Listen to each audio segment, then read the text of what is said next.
The White House, a towering symbol of power, leadership, and democracy. It has stood for over 2 centuries as the beating heart of American politics, where presidents make world-altering decisions and history is written. But beyond its grand marble columns and iconic facade, a darker tale unfolds. A tale of ghostly apparitions that refuse to leave, disembodied whispers that echo through its candlelit halls, and an eerie, unexplainable curse that has loomed over U.S. presidents for generations. For some, the White House is a beacon of hope. But for others, it is a place where the past refuses to die. From the restless spirit of Abraham Lincoln, who has been seen pacing the halls late at night, to the mysterious and deadly curse that has claimed the lives of multiple U.S. presidents, the White House holds secrets that defy explanation. Strange occurrences, chilling encounters, and an eerie pattern of tragedy have woven a haunting legacy into the very walls of America's most powerful residence. Is it mere coincidence, or is something more sinister at play? Today, we delve deep into the dark and hidden history of the White House, a history so unsettling that few dare to speak about it. Pushpin, stick around until the end, because what you're about to hear might just change the way you see the White House forever. From eerie footsteps echoing through empty corridors to ghostly figures appearing in the dead of night, the stories of hauntings, curses, and unexplained events are more than just myths. They are first-hand accounts from presidents, first ladies, and even foreign dignitaries.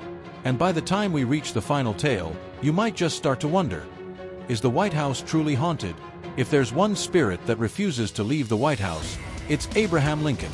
His time on Earth was marked by war, loss, and tragedy.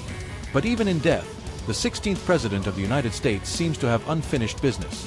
Countless witnesses, from presidents to foreign dignitaries, have reported seeing his shadowy figure, hearing his heavy footsteps pacing the halls, or even feeling an unseen presence watching them in the dead of night. Some say his spirit lingers, forever burdened by the weight of a divided nation. Others believe he is trying to warn those who walk in his footsteps. Whatever the reason, one thing is certain: Lincoln has never truly left the White House. One of the most famous and unsettling ghost sightings in the White House happened to none other than Winston Churchill, the Prime Minister of the United Kingdom.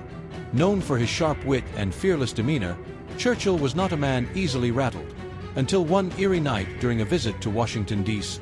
After a long day of meetings with President Franklin D. Roosevelt, Churchill retired to his bedroom in the White House. Seeking comfort, he drew himself a warm bath, poured a glass of brandy, and lit one of his signature cigars. Once he finished bathing, still holding his cigar, he strode confidently into the adjoining room, completely naked. But as he entered, he froze in his tracks. Standing by the fireplace, bathed in the flickering glow of the flames, was a tall, spectral figure, the unmistakable form of Abraham Lincoln. Churchill, never one to lose his composure, took a slow drag from his cigar, exhaled a cloud of smoke, and with his legendary wit, quipped, backhand index pointing right, "Good evening, Mr. President. You seem to have me at a disadvantage." For a brief moment, the room was heavy with an unspoken tension, as if the past and present had collided. Then, just as suddenly as he had appeared, Lincoln's ghost vanished into thin air. Churchill later recalled the incident with a mix of shock and amusement, but he refused to sleep in that room ever again. And he wasn't the only one. Lincoln's ghost has been spotted by multiple White House guests, staff, and even other world leaders. Was Lincoln simply a lingering presence, or was he trying to communicate something to the living? Winston Churchill's encounter was just one of many. Abraham Lincoln's restless spirit has been seen by numerous political figures, White House residents, and even royalty, each with their own unsettling experience.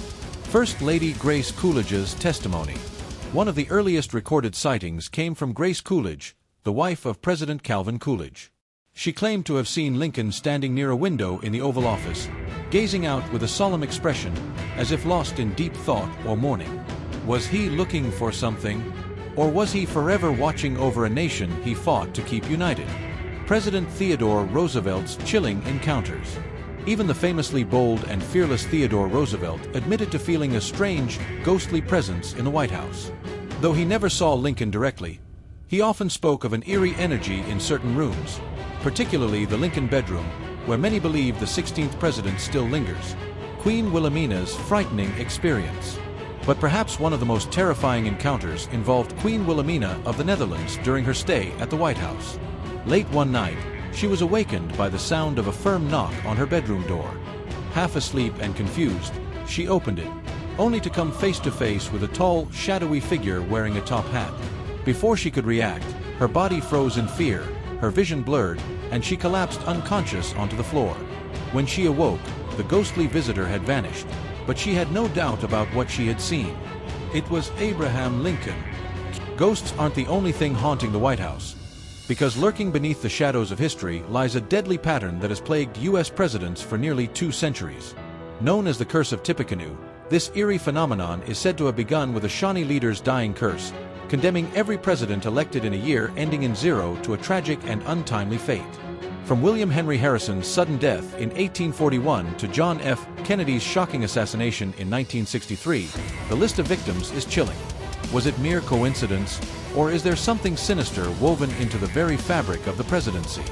Tonight, we uncover the truth behind one of America's most unsettling mysteries. The origins of the Curse of Tippecanoe trace back to the early 19th century, a time of intense conflict between Native American tribes and the expanding United States. At the heart of this struggle was Shawnee Chief Tecumseh, a fierce and visionary leader who sought to unite indigenous nations against U.S. encroachment. But in 1811, his resistance was shattered when General William Henry Harrison led American forces to victory in the brutal Battle of Tippecanoe, crushing Tecumseh's alliance. According to legend, before his death, a powerful tribal shaman, possibly Tecumseh's brother, Tenskwatawa, placed a deadly curse upon Harrison and all future U.S. presidents elected in a year ending in 0. A warning, a prophecy, a fate that would claim leader after leader in a chilling cycle of tragedy. At first, it was dismissed as mere folklore. But then, the deaths began, one by one, in a pattern too eerie to ignore.